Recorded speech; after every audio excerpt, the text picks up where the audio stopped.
Hello friends, మనము Neville Goddard రచించిన at your command అనే బుక్ గురించి డిస్కస్ చేసుకుంటూ ఉన్నాము. సో ఇప్పటికి 4 పార్ట్స్ కింద మనము ఈ బుక్ గురించి ఆల్రెడీ డిస్కస్ చేసుకున్నాము. ఇప్పుడు పార్ట్ 5లోకి వద్దాము. ఈ పార్ట్ 5లో ఏంటంటే ఐ యామ్, మీ అవగాహనే మీ జీవితాన్ని మార్చే ఒక శక్తి అనే కాన్సెప్ట్ మీద ఉంటుందన్నమాట. సో జీసస్ ఏం చెప్పారంటే, నేను ఒక ద్రాక్షవల్లిని, మీరందరూ మా శాఖలు అనేసి. అంటే ఇప్పుడు ఒక ద్రాక్ష తీగ లాంటిది ఉందనుకోండి, తను జీసస్ అంటే జీసస్ కానీ గాడ్ కానీ అంతా కూడా క్రియేటర్ అంతా కూడా ఆ ద్రాక్ష తీగలోని మొదటి కాండం లాంటి వాళ్ళు అనమాట. మనం అంతా కూడా దాని నుంచి వచ్చే తీగల లాంటి వాళ్ళము. అంటే మన అవగాహన, మన కాన్షియస్నెస్ ఏదైతే ఉందో అది ఒక ద్రాక్షవల్లి లాంటిదన్నమాట.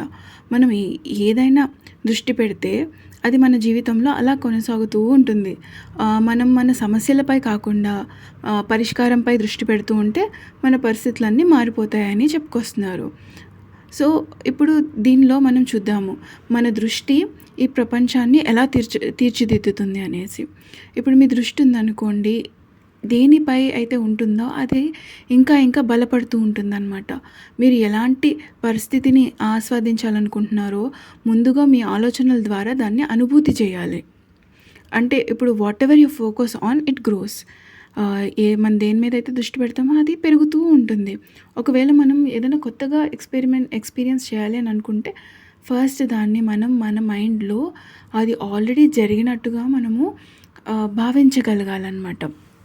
ఇప్పుడు ఉదాహరణకి ఒక వ్యక్తి జైల్లో ఉన్నాడనుకోండి, అతను ప్రతిరోజు తన జైలు గోడల్ని చూస్తూ ఉంటే ఏమవుతుంది, అరే నేను ఇక్కడ ఇరుక్కుపోయాను అనే భావనలోనే ఉంటాడు. ఒక కైండ్ ఆఫ్ బాధ, దుఃఖంలో మునిగిపోయి ఉంటాడు. అదే తన బంధనాన్ని మరింత అనుభూతి చేస్తూ ఉంటాడనమాట. కానీ ఒక స్వేచ్ఛని అనుభూతి చేయలేడు. ఒకవేళ తను ఫోకస్ షిఫ్ట్ చేసుకొని నేను ఫ్రీగా ఉన్నాను అన్నది తను ఆ స్వేచ్ఛ భావన అన్నది భావించగలిగితే కనుక తన జీవితంలో అద్భుతమైన మార్పుల్ని చోటు చేసుకుంటూ ఉంటాడు. చిన్న చిన్నగా మార్పులు వచ్చేస్తూ ఉంటాయి. తను కూడా ఫ్రీ అయిపోగలుగుతారనమాట. కానీ ఎప్పుడు ఆ కొంచెం కూడా నేను బంధించబడి ఉన్నాను అనే దాంట్లో కాకుండా నేను చాలా స్వేచ్ఛగా ఉన్నాను అని వాళ్ళు భావించగలిగితే ఆ స్వేచ్ఛ తత్వం అన్నది వాళ్ళ లైఫ్లోకి వచ్చేస్తుంది. ఇప్పుడు మనకి ఉన్న సెకండ్ ఏంటి, ధనవంతుడిగా మనం అందరం కూడా ఒక ఏదో టార్గెట్ ఏదో ఒకటి పెట్టుకుంటాం, ఇంత సంపాదించాలి అంత సంపాదించాలి అనేసి. సో ఒకవేళ మనం ఎలా ధనవంతుడిగా మారాలి అని అనుకుంటే కనుక ఎప్పుడు ఒక నాకు ఇది లేదు, నాకు అది లేదు, నేను పూర్గా ఉన్నాను, నాకు డబ్బు లేదు అనే ఒక భావన లేదా ఒక స్థితి నుంచి మనము చాలా వెల్దీగా ఉన్నాము ఎందుకంటే మనం అదే భావనలో ఉన్నామనుకోండి, అవే ఆలోచనలతో మన జీవితం కూడా అలాగే కొనసాగుతూ ఉంటుందన్నమాట. కానీ ఒక ధనవంతుడు ఎలా అయితే అనుభూతి చెందుతాడో, ఎంత ఫ్రీడమ్తో ఖర్చు పెడుతూ ఉంటాడో, ఎంత ఫ్రీడమ్గా నాకున్నది చాలు అనే తత్వం ఉంటుంది చూడండి, అది కనుక మనం ఎక్స్పీరియన్స్ చేయగలిగితే కనుక ఆ దిశలోనే మనకి మార్పులు జరగడం అన్నది ప్రారంభమవుతూ ఉంటుందన్నమాట.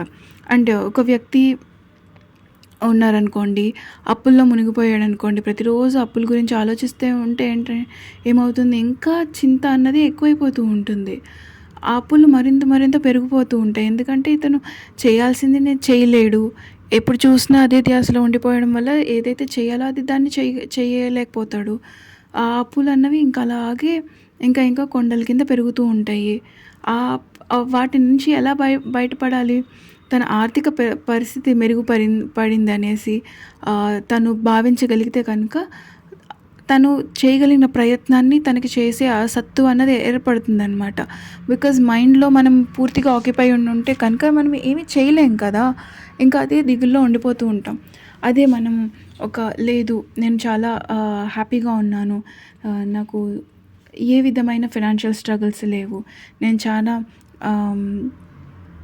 మంచి స్థితిలో ఉన్నాను అన్నది మనం నమ్మి విశ్వసించగలిగితే ఏమవుతుందంటే, ఫస్ట్ ఆఫ్ ఆల్ మన మైండ్ క్లియర్ అయిపోతుంది. మైండ్ క్లియర్ అయిపోయినప్పుడు మనం ఏవైతే మనం చేయాలో, లేకపోతే కష్టపడి సంపాదించామో, వాట్ ఎవర్ ఇట్ ఈస్, మనము ఎప్పుడూ కూడా ఆ డోర్స్ అనేవి ఫస్ట్ ఆఫ్ ఆల్ ఓపెన్ అయిపోతాయనమాట మనకి. ఆహ్, మనల్ని ఈ స్థితి నుంచి బయటికి పడేసే డోర్స్ అనేవి ఓపెన్ అవుతాయి. ఏ విధంగానై ఉండొచ్చు. అది మనకెవరైనా తీసుకొచ్చి ఇవ్వచ్చు. లేదంటే మనమే ఆ డబ్బుని సృష్టించుకోగలిగే ఒక కెపాసిటీ అన్నా అయ్యుండుండొచ్చు. అలాగే ఒకవేళ మనం ఆరోగ్యాన్ని ఎలా ఆకర్షించాలి? అంటే ఏదో కోరిక కోరుకున్నామంటే ఆ కోరిక దేని గురించి అయ్యుండుంటుంది. ఒక రిలేషన్‌షిప్ గురించో, లేకపోతే ఒక హెల్త్ గురించో, కెరీర్ గురించో, లేకపోతే సంపద గురించో ఏదో ఒకటి అయితే ఉంటుంది కదా! సో, అలా ఒక్కొక్క కేటగిరీ మనం చూసుకుంటూ వస్తున్నాము. అలాగే ఆరోగ్యాన్ని ఎలా ఆకర్షించుకోవాలి? ఇప్పుడు మీ శరీరంలో అనారోగ్యంగా ఉందనుకోండి, దీనికి పరిష్కారం ఏంటి? మీ దృ ఈ దీని పరిష్కారం కూడా మీ దృష్టిలోనే ఉంది. ఎందుకంటే మీరు మీ అనారోగ్యాన్ని తగ్గించడానికి మందుల పైన ఆధారపడితే సరిపోదు కదా! మీరు ముందుగా ఆరోగ్యవంతుడిగా భావించాలి. నేను అంటే ఇప్పుడు ఒక వ్యక్తి తీవ్రమైన అనారోగ్యంతో బాధపడుతున్నారనుకోండి, వైద్యులు కూడా ఆశలు వదిలేస్తారు కదా! వీళ్ళింక బాగుపడరు అనేసి. ఇంక మా చేతిలో ఏం లేదండి అని చెప్పేస్తారు. కానీ తను పూర్తిగా ఆరోగ్యంగా ఉన్నట్టు అనుభూతి చేసుకోవడము మొదలుపెట్టాడనుకోండి, లేదా నా ఆరోగ్యం చక్కబడుతుంది అన్నది తను నమ్మగలిగారనుకోండి, ఆ లోపల నుంచి వచ్చే విశ్వాసం ఉంటుంది చూడండి. అది ఆహ్, ఒక వెయ్యింతల బలం ఆయనకి తీసుకొనొస్తుంది. అండ్ అవెన్యూస్ అన్నీ ఓపెన్ అయిపోతాయి. ఆ ప్రతి డిసీజ్ కూడా వచ్చేది ఒక చిన్న మూల కారణం అయ్యుండుంటుంది కదా! ఆ కారణంకి అవి అన్నీ డిజాల్వ్ అయిపోతూ ఉంటాయి. అన్నీ కరిగిపోతూ ఉంటాయన్నమాట. ఎంతమంది గురించి మనం వినలేదు. స్టేజ్ 4 క్యాన్సర్స్‌లో ఉండి కూడా వాళ్ళు మళ్ళీ నార్మల్ పీపుల్ కింద ఫైట్ చేసి జస్ట్ అంటే మెడికల్ మిరాకిల్స్ అంటే ఒక మెడికల్ ఒక డాక్టర్ ద్వారా మెడిసిన్ తీసుకునే కాకుండా వాళ్ళ గుండె ధైర్యం తోటి వాళ్ళుగా త్వరగా హీల్ అవ్వగలుగుతారు కదా! అలా ఎందుకు వాళ్ళు త్వరగా హీల్ అవుతున్నారంటే వాళ్ళకి గట్టి నమ్మకం ఉంది. నేను బాగవుతాను, లేకపోతే నేను బాగవ్వాలి. ఆ రేపటిని ఆనందమైన రేపటిని వాళ్ళు చూడగలుగుతున్నారనమాట. అందుకే ఎంత ఇన్‌క్యూరబుల్ డిసీజ్ అయినా సరే, ఇది తగ్గదు అని అనుకున్న డిసీజ్ అయినా సరే వాళ్ళు ఈజీగా దాన్ని అధిగమించి రాగలుగుతున్నారు. వాళ్ళని వాళ్ళు హీల్ చేసుకోగలుగుతున్నారు. అండ్ మనలోని శక్తి అన్నది మనలోనే ఉంది. దాన్ని అసలు ఎలా ఉపయోగించుకోవాలి అన్నది మాత్రమే మనం పట్టుకోవాల్సిందే. ఇప్పుడు నేను అంటే ఏంటి? దట్ ఐ యామ్ అంటే ఏంటి? అది మన అవగాహన. అది మన కాన్షియస్‌నెస్. మనం ఏ స్థితినైతే కోరుకుంటున్నామో అది మనలోనే ఉంది. ఎవరైనా మనల్ని కాపాడతారు అని ఎదురు చూస్తూ ఉండకూడదనమాట. ఎందుకంటే మీ ప్రపంచాన్ని మనమే ఇప్పుడు మన ప్రపంచం ఉందంటే మన ప్రపంచాన్ని మనమే మార్చుకుంటూ ఉండాలి. బయట ఏదైతే కనిపిస్తుందో అదంతా లోపలిదే కదా! సో, అందుకని ఫస్ట్ మనం లోపల నుంచి హీల్ అవుతూ వచ్చి మన బయట ఉన్నదాన్ని కూడా రిఫ్లెక్ట్ చేయగలగాలి. మన లోపల ఏదైతే ఉందో అది బయట మనకి రిఫ్లెక్ట్ దట్టు చూసుకోవాలనమాట.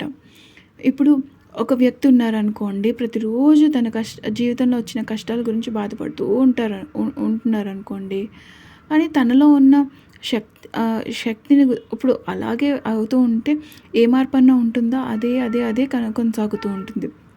అదే తనలో ఉన్న శక్తిని గుర్తించి తనొక విజయవంతుడిగా, చాలా పవర్ ఉన్నట్టు, తను చాలా రైట్ వేలో ఉన్నట్టు, అలైన్ అయినట్టు, ఇప్పుడు తను కనుక ఒకవేళ అది భావిస్తే కనుక అతని జీవితంలో అద్భుతమైన మార్పులు జరుగుతాయి. ఎందుకంటే ఇప్పుడు మనం చాలా ఎప్పుడు ఏదో ఒక చింత చికాకుతో ఉంటూ ఉంటాము. ఎందుకు అవన్నీ వస్తాయంటే ఎక్కడో నేను సరిగా లేననో, లేకపోతే ఈ సొసైటీలో నేను ఇమడలేకపోతున్నానో, ఈక్వల్‌గా లేననో, లేకపోతే నేను I am not good enough, something or the other ఒక బిలీఫ్ ఉంటూనే ఉంటుంది. అలా కాకుండా నేను అందరితోని సమానంగానే ఉన్నాను. ప్రతి ఒక్కళ్ళకి సమాన హక్కు ఉంది. అంతా ఒకటే. అందులో నేను, అలాగే అందరూ. అందరికీ సమానమైన హక్కు ఉంది. అందరికీ సమానమైన స్వేచ్ఛాభావం ఉంది. ఏది కోరుకుంటే అది జరిగే తత్వం ఏదైతే ఉందో అది ప్రతి ఒక్కళ్ళలోనూ ఉంది అన్నది నేను నమ్మగలిగితే, నాలో ఉన్న శక్తిని నేను గుర్తించి దాని దాని వైపు నేను అడుగులు వేస్తూ ఉంటే ఏంటంటే, అది కూడా మొత్తం నా చుట్టూ ఉన్న చీకటినంతా కూడా చాలా వెలుగులో నింపేస్తూ ఉంటుందనమాట. సో, మనం ఏది మార్చుకోవాలనుకున్నా ఫస్ట్ మన ఇన్నర్‌లో మారాలి. అండ్ మన ఇన్నర్‌లో ఏది మారాలనుకున్నా ఫస్ట్ మనం ఐ యామ్ శక్తి ఏదైతే ఉందో దాన్ని గుర్తించాలి. దాన్ని గుర్తించి దాంతో వీలైనంత వరకు వర్క్ చేయడానికి ట్రై చేయాలి. సో, ఒక కన్క్లూజన్ కింద మనం చెప్పుకోవాలనుకుంటే, మీరు మీలో ఏదైతే అనుభూతి చెందుతారో అదే మీకు లభిస్తుందనమాట. కాబట్టి సమస్యలపై కాకుండా ఎప్పుడూ పరిష్కారం వైపు మాత్రమే దృష్టి పెడుతూ ఉండండి. అండ్ మీ ఆలోచనలు ఏవైతే ఉన్నాయో అవి మీ భవిష్యత్తుని తీర్చిదిద్దుతాయి అనే సత్యాన్ని ఎప్పుడూ మరవకూడదు మనము. మీరు ఎప్పుడు అయితే ఒక ధనవంతుడిగా, ఒక ఆరోగ్యవంతుడిగా, ఒక విజయవంతుడిగా భావిస్తారో అదే మీరు అయిపోతూ ఉంటారు. అండ్ మీలో ఏదైతే శక్తి ఉందో దాన్ని గమనించి మీ జీవితాన్ని మీరు మార్చుకోండి. ఇప్పుడు తెలుసుకున్నాం కదా! ఏ విధంగా అయితే మనము మన శక్తిని ఉపయోగించి మార్చుకోవాలి అనేసి. ఏ విధంగా మన ఆలోచన తీరుండాలి, ఏ విధంగా మనం భావించాలి అన్నది. సో, దీన్ని ఈ రూల్స్‌ని మీ లైఫ్‌లో ఇంప్లిమెంట్ చేసుకోండి. ఎప్పుడు ల్యాక్ కాన్షియస్‌నెస్‌లో అసలు ఉండొద్దు. ఎప్పుడు కూడా గుడ్ ఏమంటారు వెల్తీ అబండెంట్ కాన్షియస్‌లో ఉండాలన్నమాట. నాకు ఒక చిన్న ఉదాహరణ గుర్తొచ్చింది.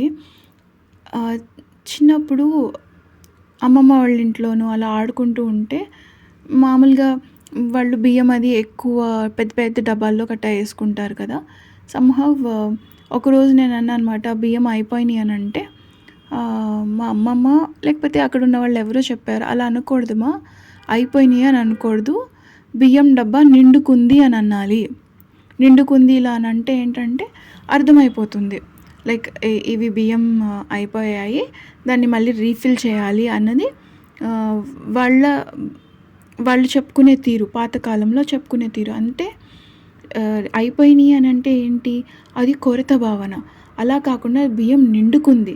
నిండుకుంది అని అంటే లైక్ అది నిండుగా ఉంది అనే అంటే అది అవ్వకముందే వీళ్ళు ఏంటంటే గ్రాటిట్యూడ్‌గా ఉంటున్నారు. అది నిండుగా ఉంది అనే నమ్మకాన్ని అన్నది వాళ్ళకి చాలా సహజంగా వస్తుంది కదా! ఎందుకంటే ఆ పదమే చూడండి, నిండుకుంది అని అంటే నిండుగా ఉంది అన్నది వాళ్ళు చూడగలుగుతున్నారు దాన్ని. అండ్ అలాగే అది నిండిపోతూ ఉంటుంది. సో, ఈ ఉదాహరణ నేను అంత క్లియర్‌గా చెప్పి ఉండకపోయి ఉండొచ్చు. కానీ ఎప్పుడు కూడా వాళ్ళు ల్యాక్ అన్నది మన పెద్దలు ఉంటే కనుక వాళ్ళు ల్యాక్ కాన్షియస్‌నెస్‌లో ఎప్పుడూ ఉండేవాళ్ళు కాదు. ఏ మాట పలికినా కూడా అది చాలా పాజిటివ్‌గానే ఉండేదన్నమాట.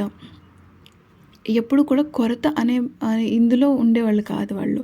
అలాగే మనం కూడా మన శక్తిని ఆ కొరత భావన నుంచి కాకుండా ఉన్నతమైన లేకపోతే చాలా నిండు కుండలాగా మనల్ని మనం ప్రదర్శించుకుంటూ ఉంటే అది మన లైఫ్‌లోకి అలాగే నిండు కుండలాగా అది ఎక్కడైతే నిండాలో అదంతా నిండిపోతూ ఉంటుందన్నమాట. సో, మనం ఏది అనుభూతి చెందాలనుకుంటున్నామో అది మనకి తప్పకుండా లభిస్తుంది. కాకపోతే దాని వైపు మనం అడుగులు వేస్తూ ఉండాలన్నమాట. అండ్ పూర్తి నమ్మకంతో అడుగులు వేస్తూ ఉండాలి.